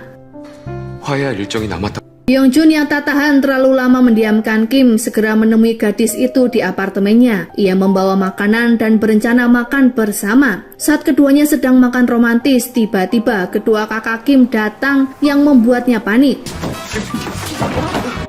Melihat kedua porsi makanan yang ada di atas meja, kedua kakaknya curiga jika atasan Kim datang ke sana. Di sini kedua kakaknya malah menjelek-jelekan Yongjun dengan menyebutnya sebagai pria yang narsistik yang hanya peduli pada dirinya sendiri. Keduanya juga meminta Kim untuk menjauh dari atasannya. Setelah kedua kakaknya pergi, Kim meminta agar Yongjun tidak salah paham. Namun karena sudah terlanjur jatuh cinta pada Kim, Yongjun pun tak bisa marah pada gadis itu. 어떻게 불을 피우는 거지? Keesokan harinya ketika Kim sedang bekerja, Sungyeon kembali menghubunginya dan meminta untuk bertemu. Kim segera memberitahu hal ini pada Yongjun dan meminta izin untuk menemuinya. Tujuan Kim menemui Sungyeon adalah untuk menyatakan perasaannya. 내가 너무 성급하게 굴어서 Singkat cerita, Kim akhirnya bertemu dengan Sungyeon. Di sini ia berterus terang jika keduanya tak bisa bersama dan sangat berterima kasih karena Sungyeon dulu telah melindunginya. Mendengar penjelasan tersebut, Sungyeon terkejut dan tidak percaya dengan apa yang Kim katakan. Tak lama kemudian, Yongjun pun datang dan memperingatkan Sungyeon agar tidak mengganggu Kim lagi. 언제까지 그 얘기할 셈이지? Pada malam harinya, Yongjun mengajak Kim jalan-jalan di taman. Melihat Kim yang kedinginan, Yongjun memberinya jaket berwarna burgundi. Jaket tersebut mengingatkan Kim soal cerita Nyonya Choi beberapa waktu lalu. Ia juga teringat jika anak yang disekap tersebut rentan terkena dingin, sama seperti yang Yongjun katakan beberapa waktu lalu. Curiga jika Sunghyun adalah Yongjun, akhirnya Kim memanggil atasannya dengan nama tersebut. Betapa terkejutnya Kim ketika melihat respon atasannya. Sesaat kemudian, Kim lalu bertanya, apakah Yongjun mengubah namanya dari Sunghyun menjadi Yongjun. Namun Yongjun mengelak dan berkata jika ia hanya refleks menjawab panggilan tersebut. 무슨 말 하는지 잘 모르겠고. Kim yang masih belum percaya dengan hal ini pun mencoba menanyakan langsung pada Nyonya Choi. Saat itu ia mendengar secara jelas Nyonya Choi menyebut anaknya dengan sebutan Hyun. Akan tetapi Nyonya Choi terlihat mengelak dan menyembunyikan sesuatu. Tak lama kemudian Kim kembali bertemu dengan Sungyeon dan bertanya apa ia mengingat sesuatu setelah membaca buku harian yang telah ia berikan. Namun sayangnya Sungyeon tidak mengingat apapun. Di saat yang bersamaan, ia melihat dua foto bocah laki-laki. Salah satunya adalah teman masa kecilnya yang telah menolongnya dari penyekapan. Kim lalu bertanya mengenai kedua foto tersebut, yang akhirnya membuatnya yakin jika Sungyeon bukanlah bocah yang menolongnya dulu. Sementara itu, di malam harinya, Yongjun meminta Kim untuk datang ke rumahnya. Namun tanpa diduga, setibanya di sana, Kim melihat kembali bekas luka di kaki atasannya, yang bahkan membuatnya menangis membayangkan rasa sakit yang Yongjun rasakan selama ini. Keesokan harinya, kedua kakak Kim mengajaknya ke pantai untuk memperingati hari ulang tahun mendiang sang ibu. Setibanya di pantai tersebut, lagi-lagi sang kakak memperingatkan Kim agar menjauh dari kehidupan Yongjun. Di lain tempat, Yongjun ingin membuktikan jika dirinya tidak seburuk yang dipikirkan kedua kakak Kim. Ia memutuskan untuk menyusul mereka ke sebuah penginapan. Yongjun berterus terang dan berkata kepada kedua kakak Kim jika saat ini ia telah resmi berpacaran. Yongjun menawarkan beberapa fasilitas mewah pada kedua kakak Kim agar mereka dapat menikmati liburan dengan santai. Keduanya lalu membawa mereka makan kepiting sepuasnya di sebuah restoran kecil. Awalnya, seorang kakak Kim mengira Yongjun tak akan mau ikut dengannya. Namun untuk mengambil hati kedua kakaknya, Yongjun dengan terpaksa mengikuti gaya hidup mereka. Ia mencoba makan kepiting tersebut sebanyak mungkin hingga membuat perutnya sakit. Yongjun juga ikut mencari kerang bersama mereka. Saat itu keduanya menantang Yongjun untuk mencari kerang sebanyak mungkin dan tim yang paling banyak mendapatkannya akan menjadi pemenang. Yongjun yang tak pernah melakukan hal seperti ini sebelumnya pun harus berjuang sekuat tenaga demi mencari kerang tersebut. Berkat kerja keras Yongjun, ia dan Kim akhirnya memenangkan perlombaan itu. Kedua kakak Yongjun akhirnya mengubah pandangannya terhadap Yongjun dan mulai menyukai pria itu. Sesaat kemudian, kakak sulung Kim bercerita alasan mereka berada di sana. Rupanya saat Kim berusia 4 tahun, ayah mereka meminjam mobil tetangga dan membawanya mengikuti festival musik di pantai. Karena waktu yang masih panjang, akhirnya mereka pun memutuskan untuk singgah di pantai terlebih dulu. Tiba-tiba sang ayah kehilangan kunci mobil dan meminta anaknya untuk mencarinya. Namun yang Kim temukan hanyalah sebuah kerang. Akhirnya sang ibu memutuskan agar mereka mencari kerang saja. 차키를 찾았다는 게 아니라 Melihat keluarganya yang sangat bahagia, sang ayah memutuskan untuk kembali ke sana setiap tahun di hari ulang tahun istrinya. Tahun berikutnya sang ibu masih memenuhi janjinya, namun di tahun kedua ibunya meninggal dunia sehingga mereka tak bisa melakukan hal tersebut bersama-sama lagi. Mendengar hal tersebut, Yongjun pun merasa terharu pada keluarga itu. 염려하실 일 없도록 하겠습니다. Namun ternyata kenangan bersama sang ibu tak hanya sampai di situ saja. Kim berkata sejak pulang dari pantai, ibunya sering sakit-sakitan yang membuat sang ayah harus merawatnya setiap hari. Akibatnya Kim sering bermain sendiri tanpa ditemani siapapun. Hal ini membuatnya iri pada teman-temannya ketika ibu mereka menemaninya bermain. Suatu hari tanpa diduga, ibunya pun datang menemui Kim yang sedang sendirian. Melihat sang ibu, Kim meminta agar mereka bermain kejar-kejaran. Saat itu kondisi sang ibu masih belum baik, namun bersedia menemani Kim bermain. Kim mengaku jika ia tak punya banyak kenangan dengan sang ibu. Di saat yang bersamaan, Kim juga berkata, jika seandainya Yongjun memiliki kenangan buruk, maka Kim akan selalu menunggu sampai kapanpun agar Yongjun bersedia menceritakannya. Setelah itu keduanya pun segera berpamitan dan pergi dari tempat itu. 스가 있다고. Di lain tempat, Nyonya Choi mengajak Sung Yeon bicara empat mata. Di sini ia berkata sejujurnya pada sang putra, jika Sung Yeon bukanlah anak yang diculik 24 tahun lalu, melainkan Yongjun lah yang mengalaminya. Ini artinya ada kesalahan kognitif dalam ingatan Sung Yeon. 들어하지 말고. Sung Yeon yang tak terima dengan hal tersebut terlihat sangat bersedih dan mencari keberadaan Kim. Saat itu Kim sedang berada di sebuah acara. Melihat Kim yang sedang duduk sendirian, Sung Yeon segera datang menghampirinya. Ia langsung to the point mengatakan jika ingatan tersebut salah besar dan meminta pendapat Kim. 내 기억이 잘못된 거라는데.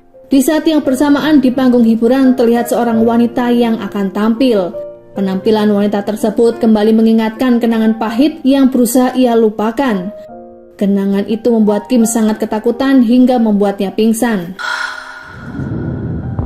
Tak lama kemudian Yongjun datang dan meminta Sung Yeon menjauh dari kekasihnya. Flashback 24 tahun yang lalu, saat itu Kim Miso yang masih berusia 5 tahun terlihat sangat merindukan ibunya. Ia pun terbangun di tengah malam mencari ibunya yang sedang dirawat di rumah sakit. Namun karena ayahnya tak ada di rumah, Kim kecil memberanikan diri untuk keluar rumah sendirian. Saat itu ia melihat seorang wanita yang sedang depresi akibat diselingkuhi oleh suaminya. Awalnya wanita tersebut hanya lewat begitu saja, namun Kim yang mengira wanita itu adalah ibunya akhirnya memanggilnya. Tiba-tiba wanita tersebut menghentikan langkahnya ketika mendengar panggilan dari Kim. Tahu jika Kim kecil sedang mencari ibunya, ia pun menawarkan diri untuk membawa Kim ke tempat ibunya dirawat. Namun tanpa diduga, ia malah membawa Kim ke sebuah rumah kosong yang saat itu dalam pembangunan grup Yamyung. Di rumah tersebut juga ada seorang anak laki-laki berusia 9 tahun yang terlihat disekap. Si wanita depresi itu pun kemudian mengikat tangan dan kaki keduanya menggunakan pengikat kabel hingga keduanya tak bisa melarikan diri. 죽으면 어떻게 되는 거야? Saat itu Kim terus bertanya siapakah nama bocah yang sedang bersamanya. Yongjun menjawab jika namanya adalah Sung Hyun. Namun Kim yang belum bisa mengingat namanya secara sempurna memanggil bocah itu dengan sebutan Sung Yeon. Saat itu Kim mengingat ibunya yang membuatnya bersedih dan menangis. Mendengar tangisan Kim, si wanita penculik tadi pun memarahi keduanya. Sung Hyun berjanji akan mendiamkan gadis kecil itu sehingga si wanita tak perlu khawatir. Sung Hyun memberinya permen karamel terakhir yang ia miliki. Hingga tak lama kemudian, Kim kecil pun kelelahan dan ketiduran. Tak lama setelah itu, wanita depresi tersebut kembali ke dalam dengan membawa sebuah gunting. Ia berencana membawa kedua anak tersebut mengakhiri hidup bersamanya. Namun Sung Hyun mencoba mencegahnya dan kemudian meminta mereka berdua untuk dilepaskan. Namun sayangnya si wanita itu merasa apa yang sudah ia lakukan sudah cukup jauh sehingga mengakhiri hidup adalah pilihan terakhir. Saat itu Sung Hyun panik dan juga ketakutan, namun ia harus menjaga gadis kecil yang ada bersamanya. Sung Hyun akhirnya berusaha sekuat tenaga agar keduanya bisa terbebas dari tempat penyekapan. Dengan kondisi kaki dan tangan terikat, ia mencoba merangkak dan mengambil gunting di bawah wanita yang tergantung itu. Setelahnya, barulah ia kembali ke dalam dan melepaskan ikatan di tangan Kim. Ikatan kabel tersebut pun akhirnya membekas di kakinya. Menjelang pagi hari, Kim mengajak Kim pergi dari tempat tersebut. Agar Kim tak melihat wanita itu, ia menutup mata Kim dan mengatakan jika mereka akan melewati sarang laba-laba yang sangat menyeramkan. Setelah terbebas dari sana, Sung Hyun segera mengantarkan Kim pulang ke rumahnya. Saat itu Kim meminta agar Sung Hyun menikahinya jika keduanya sudah dewasa kelak. 미소 오빠랑 결혼할래. Setelah berjalan beberapa langkah dari rumah Kim, Sung Hyun mengalami trauma yang sangat hebat. Bayang-bayang wanita tersebut selalu menghantuinya dan membuatnya menjadi depresi. Sejak kejadian itu, Sung Hyun juga sangat ketakutan ketika melihat ikatan kabel. Setelah pulang dari rumah sakit, Sung Hyun meminta pada kedua orang tuanya untuk kembali ke lokasi tempat penyekapan. Puluhan tahun berpisah, Sung Hyun akhirnya kembali bertemu dengan Kim. Namun sayangnya, Kim sama sekali tak mengenalinya. Sejak melihat Kim pertama kalinya, Sung Hyun yang sekarang mengubah namanya menjadi Yongjun memutuskan agar Kim selalu berada di sampingnya. Kim bukanlah orang yang berpendidikan, namun Yongjun mencoba memantaskan Kim agar bisa menjadi sekretaris yang tepat untuknya. Awalnya Kim merasa terbebani dengan semua tuntutan yang diberikan Yongjun, namun seiring berjalannya waktu, akhirnya Kim pun terbiasa dan pantas mendampingi wakil direktur. Yongjun juga memberikan perhatian kecil pada Kim hingga akhirnya ia menyadari jika Kim adalah orang yang sangat ia butuhkan. 이렇게 예쁜 케이크 처음 받아봐요. Setelah mengantarkan Kim ke rumah sakit, Sung Yeon ternyata menyusul keduanya. Melihat kedatangan kakaknya, Yongjun pun langsung emosi dan bertanya, apakah yang ia katakan pada Kim hingga membuat gadis itu tak sadarkan diri. Sung Yeon berterus terang jika ingatannya selama ini adalah salah dan Yongjun selama ini hanyalah berpura-pura lupa ingatan. Sontak Yongjun pun terdiam mendengar hal tersebut. Sung Yeon pun akhirnya sadar jika yang diculik bukanlah dirinya, melainkan adiknya. 당황하는 것뿐이. Beberapa saat setelah Sung Yeon pergi, Kim akhirnya sadarkan diri. Setelah mengingat semua kejadian tersebut, tiba-tiba Kim meneteskan air mata. Ia baru menyadari mengapa sangat ingin bertemu dengan teman masa kecilnya. Selain itu, Kim juga tahu jika selama ini atasannya menyembunyikan banyak hal, termasuk trauma yang ia alami. Kim tak menyangka jika dibalik sikap humoris dan perfeksionis bosnya, ternyata Yongjun menyimpan banyak luka. Oleh sebab itu, Kim meminta agar Yongjun tidak menyembunyikan apa-apa lagi dari dirinya. Setelah itu, Kim merasa lebih baikan dan ingin kembali bekerja. Awalnya Yongjun meminta Kim beristirahat terlebih dulu, namun Kim menolak karena merasa punya banyak tanggung jawab di kantor. Khawatir dengan keadaan kekasihnya, Yongjun pun mencari cara lain. Ia meminta agar seluruh karyawan pergi ke sauna untuk relaksasi sehingga mereka bisa bersantai. 이게 필요해서요. Ternyata hal ini tidaklah cukup. Yongjun yang masih mengkhawatirkan Kim tiba-tiba datang ke rumah gadis itu dan berniat menginap di sana sampai keadaan Kim benar-benar pulih. 그래서 왔어. 네? Ia membawa banyak barang ke apartemen kecil Kim, bahkan barangnya tersebut jauh lebih banyak dibandingkan milik Kim. Sebelum tidur, Yongjun juga mengajak Kim untuk merendam kaki mereka berdua. Ia berekspektasi jika keduanya akan berendam di bathtub, namun ternyata Kim hanya punya 2 ember kecil. Setelah itu, keduanya pun berniat langsung tidur. Namun Kim tak menduga jika Yongjun akan tidur di ranjangnya. Lagian, di mana lagi Yongjun akan tidur karena Kim hanya punya 1 ranjang yang ukurannya juga sangat kecil. Di malam itu, keduanya tak bisa terlelap. Akhirnya, Yongjun mengajak Kim untuk minum di atas rooftop. Lagi-lagi kejadian tak terduga dialami keduanya. Kim membuka botol minuman mahal tersebut dengan cara yang tak biasa. Beberapa saat kemudian, keduanya terganggu dengan suara ibu pemilik apartemen. Wanita itu memanggil keduanya dan meminta untuk segera memindahkan mobil Yongjun yang terparkir di sembarang tempat. Melihat mobil mewah yang terparkir di apartemen sederhana, membuat si wanita itu memperingati Yongjun agar tidak memiliki gaya hidup yang mewah. 원룸의 삶에서 Melihat Yongjun yang tidak nyaman di sana, Kim pun mengusulkan agar ia segera pulang. Namun Yongjun bersikeras dan ingin tetap menemani kekasihnya. Akhirnya mau tak mau Kim pun harus ikut ke rumah Yongjun. Awalnya Kim ingin tidur sendirian di kamar tamu, namun Yongjun malah mengagetkannya dan meminta agar Kim tidur bersamanya. Yongjun pun menyanyikan lagu pengantar tidur. Keesokan paginya Kim terbangun dan melihat Yongjun yang kurang istirahat semalam. Ternyata saat Kim terlelap, Yongjun berusaha sekuat tenaga mengontrol diri agar tidak menyentuh Kim.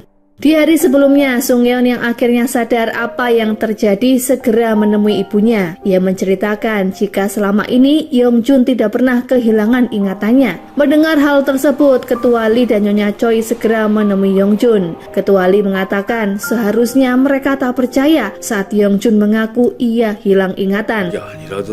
Flashback sebelum dan setelah penculikan terjadi. Saat itu, Sungyeon dan Sunghyun terlihat bersama di sekitar area pembangunan. Namun sang kakak kehausan dan meninggalkan Sunghyun sendirian di sana. Padahal saat itu Sunghyun terlihat sangat ketakutan dan tidak berani sendirian. Saat kakaknya pergi, tak lama kemudian wanita penculik tersebut pun datang dan meminta tolong pada Sunghyun untuk membawa kopernya. Awalnya Sunghyun menolak, namun wanita tersebut memaksa hingga terjadilah aksi penculikan. Tak lama kemudian Sunghyun ditemukan pingsan dan dibawa ke rumah sakit. Sungyeon yang tak bisa menerima kejadian ini pun ikut trauma hingga ingatannya bermasalah. Ia mengalami ingatan palsu dan seolah-olah kejadian itu menimpa dirinya sendiri. Saat Sunghyun pulang dari rumah sakit, Sungyeon seringkali menyalahkan sang adik atas kejadian tersebut. Sejak saat itu juga, keduanya tak pernah berdamai hingga sering terjadi pertengkaran. Hal ini pun membuat sang ibu merasa bersedih karena kedua putra kecilnya tak mau berdamai dan saling berkelahi. Untuk beberapa saat, Sunghyun awalnya tak mau mengalah. Namun melihat sang ibu yang sangat bersedih, ia malah semakin iba dan berkata pada sang ibu jika yang mengalami kejadian tersebut adalah benar kakaknya.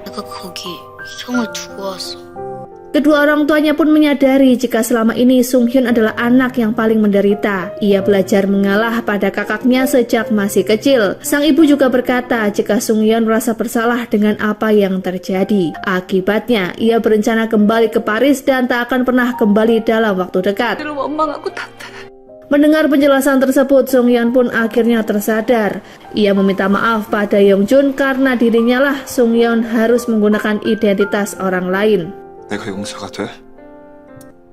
Setelah berbaikan dengan kakaknya, Yongjun pun kembali ke rumah bersama Kim. Di sini Kim berkata jika ada baiknya mengatakan yang sejujurnya. Tak lama kemudian Yongjin pun mencium Kim, namun Yosik mengganggu keduanya karena melaporkan masalah pekerjaan. Ternyata perusahaan sedang mengalami masalah yang mengharuskan Yongjun untuk pergi ke Perancis selama 1 minggu.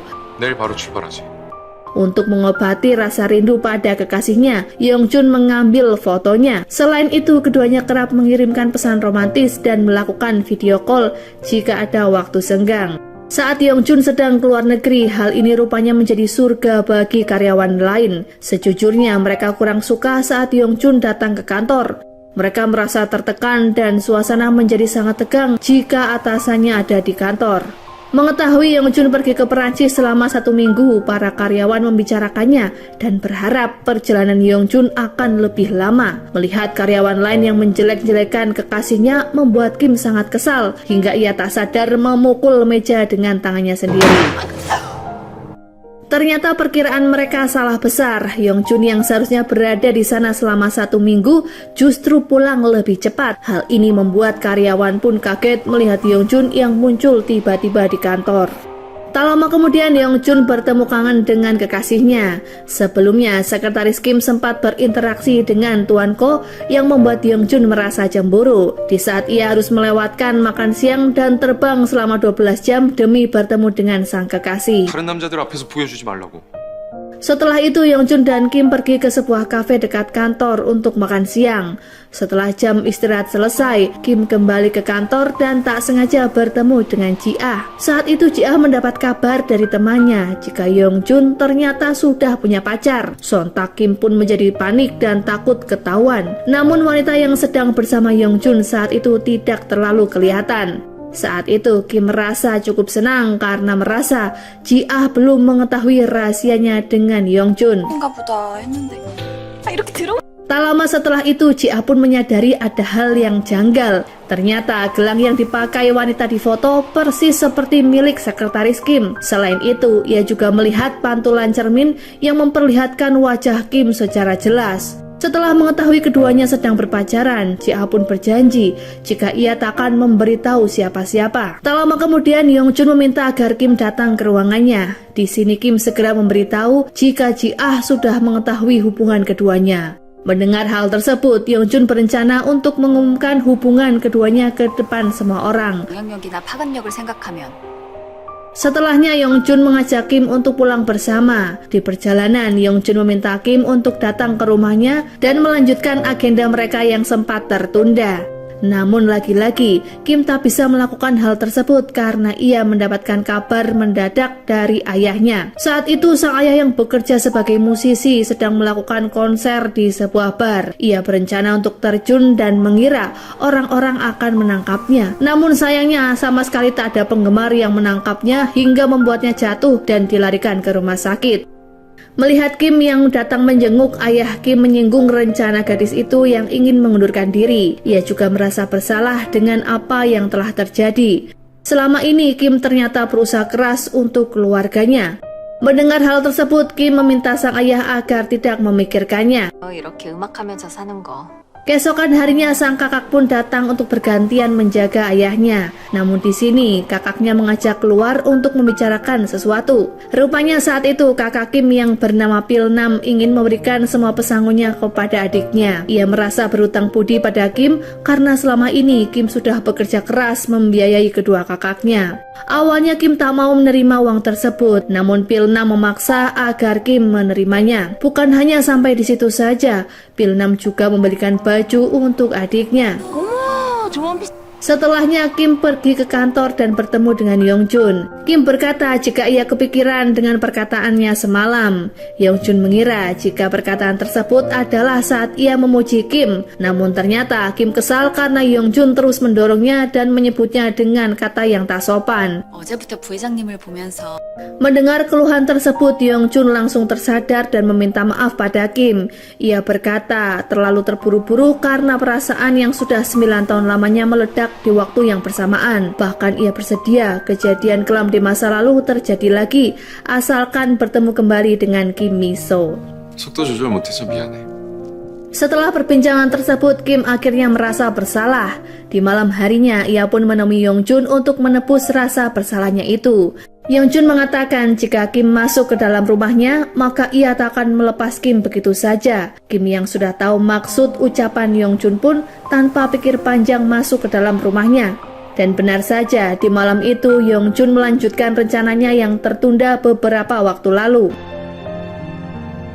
Keesokan paginya Kim terbangun dengan mengenakan kemeja berwarna putih. Di saat yang bersamaan, Yongjun ternyata sudah menyiapkan sarapan pagi untuknya. Saat itu Yongjun berkata jika ia akan berusaha menjadi lebih peduli dengan pasangan. 배려심까지 갖춰볼까 하는데 Setelahnya Kim pun pergi bekerja seperti biasa. Setibanya di kantor, ia mendengar para karyawan yang merencanakan liburan musim panas. Berniat mengajak Kim, namun mereka baru ingat jika Kim tak akan lama lagi keluar dari kantor. Hal ini membuat Kim dan para karyawan bersedih karena mereka akan segera berpisah. 이 퇴사까지 일주일 정도밖에 안 남으신 것 같아요.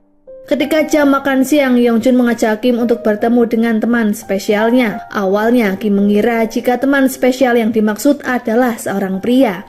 Namun siapa sangka jika teman Yongjun adalah seorang perempuan lulusan luar negeri. Wanita yang bernama Jung Yomi itu baru saja pulang dari Amerika dan membuka restoran baru yang letaknya tak jauh dari kantor Yongjun.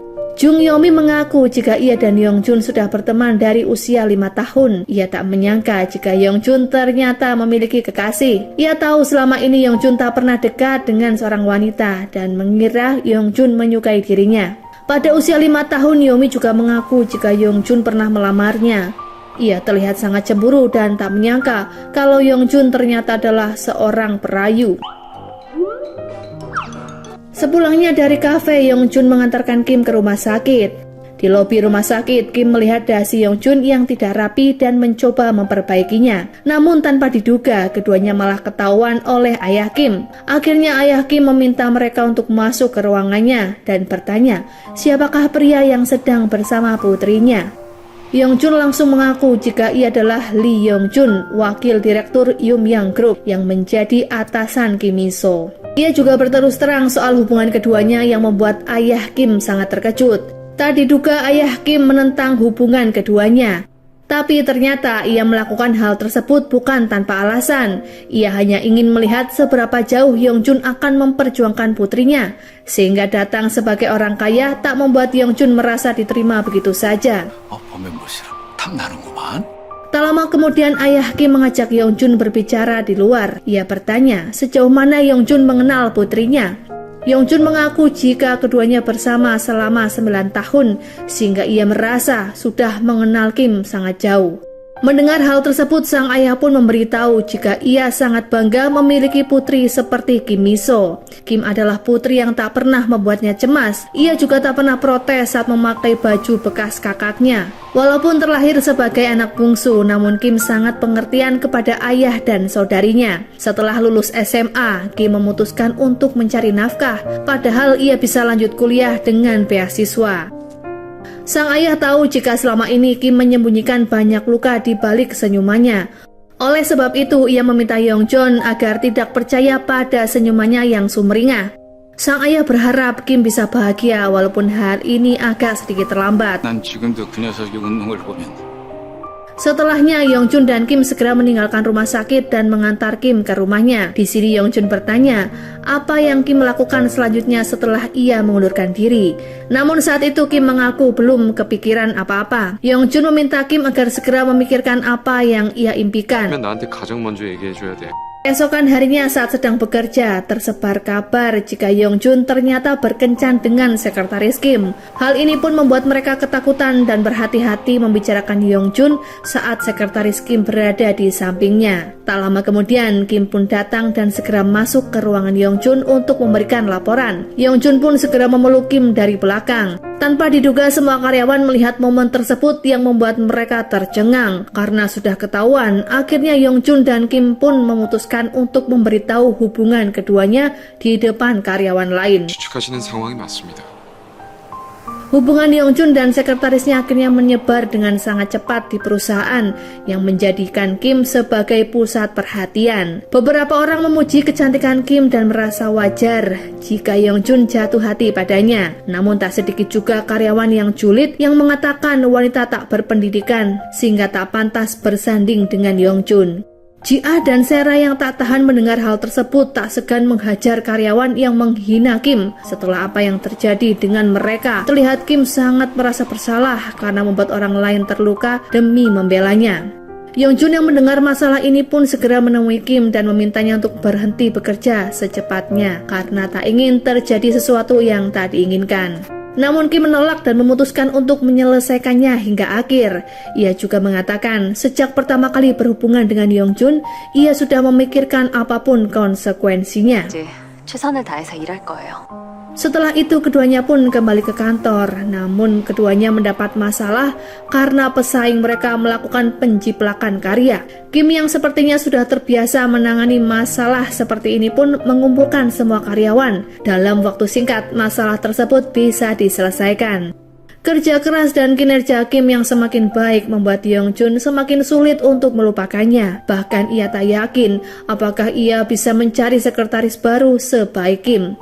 Mendengar hal tersebut, Kim merasa jika Yongjun benar-benar membutuhkannya. Ia memutuskan untuk tidak berhenti dari pekerjaannya. 부회장님 곁에 김비서로 계속 남고 싶어요. Di malam itu, Kim pun mengajak Yeonjun ke rumahnya. Kim berkata jika ia memimpikan momen memasak untuk suami setelah pulang bekerja.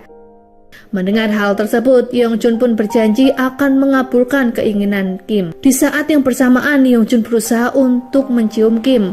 Namun betapa terkejutnya keduanya ketika ayah Kim tiba-tiba berada di sana dan berteriak.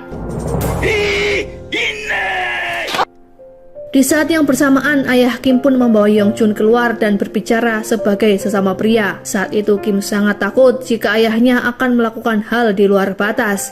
Ternyata ayah Kim membawa Yeonjun ke kedai soju. Di sini ayah Kim justru berterus terang jika dulunya ia juga melakukan hal yang sama. Ia menemui ibu Kim secara diam-diam di saat orang tuanya tak ada di rumah.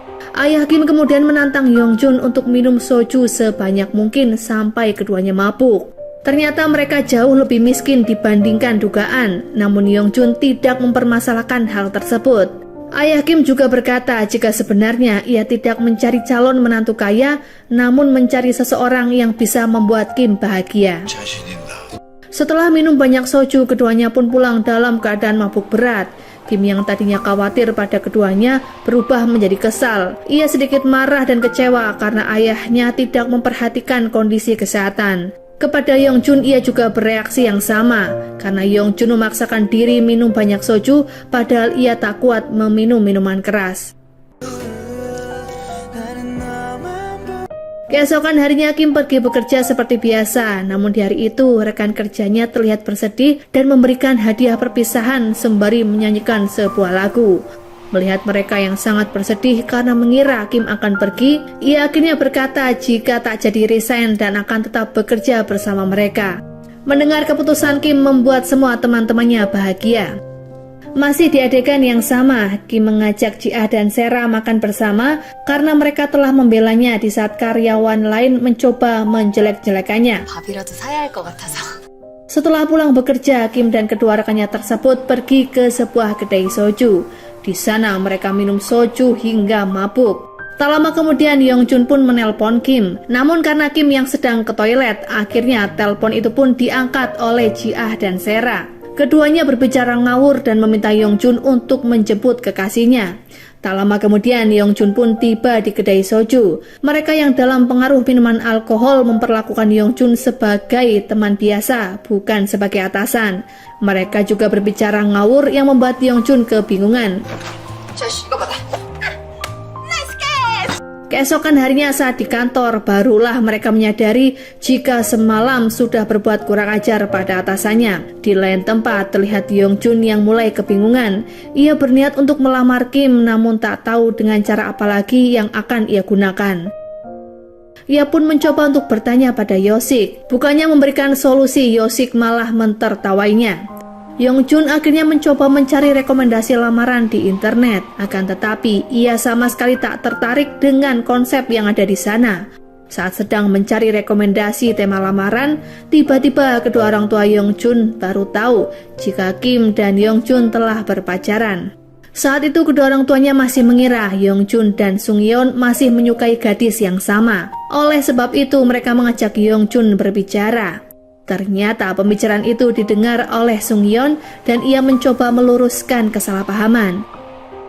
Bukan hanya sampai di situ saja, Sungyeon juga meminta agar Yeonjun segera melamar Kim. Ia menyarankan agar tidak mencontoh lamaran orang lain, namun hanya fokus pada Kim dengan apa yang Kim inginkan. Mendengar perkataan sang kakak, Yeonjun akhirnya berpikir keras dan mendapatkan ide lamarannya sendiri. 미소가 좋아하는 거.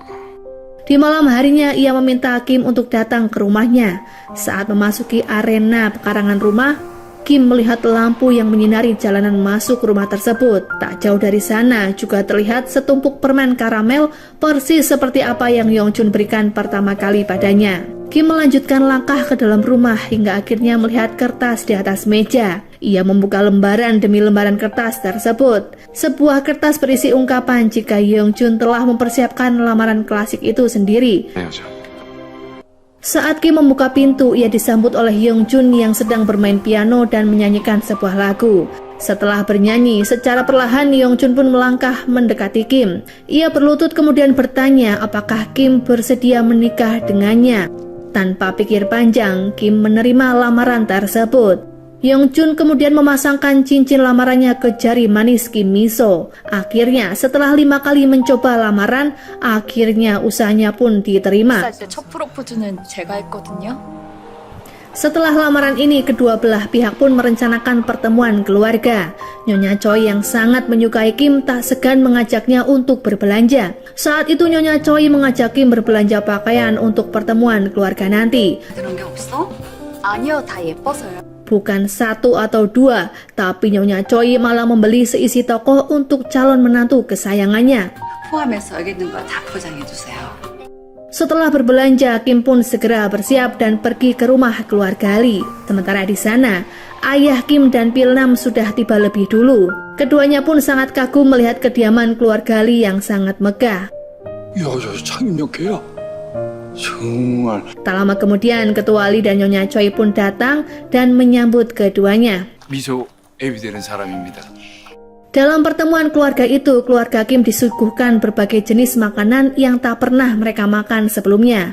Setelah acara makan selesai, Nyonya Choi to the point mempertanyakan perihal tanggal pernikahan mereka. Namun ayah Kim tak ada masalah dengan tanggal pernikahan yang akan digelar. 그랬는데 괜찮으세요? 예.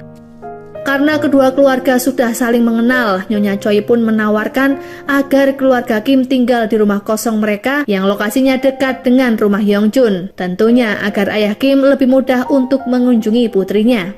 Akan tetapi Kim menolak dan mengatakan jika ia tak bisa menikah dengan cara seperti itu. Mendengar hal tersebut, Nyonya Choi memilih untuk menghargai keputusan calon menantunya. 선물들을 받기만 하는 건 좀 어려울 것. Akhirnya, Kim dan Yongjun sendirilah yang memilih tanggal pernikahan mereka. Mereka memutuskan untuk menikah di tanggal 26. Sejak saat itu, Kim dan Yongjun mulai melakukan persiapan. Keduanya mulai membeli perabotan rumah tangga hingga memikirkan gaun pernikahan di sela-sela bekerja. 저희가 곧 결혼하거든요. 한 달 남았습니다. Saat itu juga terlihat Yongjun yang pergi melakukan fitting baju seorang diri karena Kim masih ada urusan. Hingga fitting baju selesai, Kim ternyata tak kunjung datang. 야, 언제 봐도 이 인물은 훤해. Tak lama kemudian, Kim yang baru pulang kerja pun terlihat tergesa-gesa mengejar Yongjun. Ia tampak menyesal karena tak datang tepat waktu. Mengetahui hal ini, Yongjun berusaha untuk memakluminya. Ia kemudian mengajak Kim pergi ke sebuah kafe. 어떡해. Saat berada di kafe tersebut, keduanya baru menyadari ada sesuatu yang janggal. Ternyata kafe tersebut adalah kafe yang dikunjungi Kim saat pertama kali melakukan kencan buta. Yongjun akhirnya cemburu dan mengompori Kim yang membuat gadis itu akhirnya menariknya keluar. 답답해. Kim yang tak tahan dengan hal ini pun membalas dan menyinggung Yongjun yang pernah memberikan bunga pada seorang gadis. 대신 미친 듯이 뛰어가서 꽃. Malam itu Kim dan Yongjun sedikit berselisih hingga akhirnya Kim menyesali perbuatannya. Ia pun melakukan sebuah rencana. Ia meminta Yongjun untuk datang ke ruang tamu dan betapa mengejutkannya ketika Kim mencoba menggunakan gaun pengantinnya. Melihat Kim yang menggunakan gaun pengantin tersebut membuat Yongjun gagal fokus karena calon pengantinnya sangatlah cantik. 이미 다 풀렸어. 봐서라도 이제 그만 화 풀어요. Waktu berlalu dengan sangat cepat hingga 10 hari sebelum pernikahan, Kim akhirnya mengumumkan hari bahagianya dan mengundang seluruh rekan kerja untuk datang ke acara tersebut. Sontak seluruh karyawan pun berbahagia dan menyanyikan lagu Congratulations. 네. Suatu hari menjelang pernikahan, terlihat Kim masih sibuk dengan urusan kantor. Melihat Kim yang masih berusaha keras menjelang hari pernikahannya, Yongjun pun memintanya untuk beristirahat. Kim akhirnya mengalihkan pekerjaannya untuk dikerjakan staf lain. 아니 결혼식 전날까지 이렇게 빡시게 일하시는 거. Malam harinya Kim menemui ayah dan kedua kakaknya. Terlihat jika kedua kakaknya sangat bahagia atas pernikahan Kim. Akhirnya setelah sekian lama perjuangan dan kerja keras Kim terbayarkan juga. Ia mendapatkan pasangan yang sangat menyayanginya dan mertua yang menganggapnya sebagai anak sendiri. Di saat yang bersamaan terlihat juga ayah Kim mengubah penampilannya. Keesokan harinya, keluarga dan tamu undangan kedua pengantin mulai memasuki gedung pernikahan. Terlihat ada banyak orang dari berbagai kalangan menghadiri pesta tersebut. Sementara itu, terlihat Kim Miso dan Lee Yongjun sedang nervous di ruangan ganti. 이게 왜 이러지? Tak lama kemudian, Park Hyo-sik sebagai pemandu acara pun memanggil keduanya untuk segera keluar. Tanpa berlama-lama, Lee Yong-chun menggandeng pengantin wanitanya untuk menemui para tamu undangan dan melakukan ritual pernikahan. Akhirnya setelah 24 tahun berpisah, Sung Hyun atau Yung Chun kecil pun menepati janjinya untuk menikahi Kim Mi-so. Drama ini pun berakhir bahagia. 미소랑 결혼하기. 나의 모든 순간은